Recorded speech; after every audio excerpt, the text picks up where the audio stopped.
নমস্কার, আমি astrologer anise Mukherjee.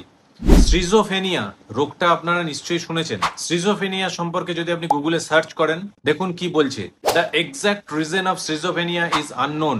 মানে মেডিকেল সায়েন্স স্কিজোফ্রেনিয়ার এক্সাক্ট রিজন কিন্তু এখনো খুঁজে পায়নি। স্কিজোফ্রেনিয়া রোগটা হচ্ছে একটা মানুষ এমন চিন্তা করবে যার সঙ্গে প্র্যাকটিক্যাল জগতের কিন্তু কোনো মিল নেই। মানে সে চিন্তা করতে পারে তার সামনে কোনো মানুষের সাথে সে কথা বলছে, কিন্তু সেই মানুষটা প্র্যাকটিক্যালি এক্সিস্টই করে না।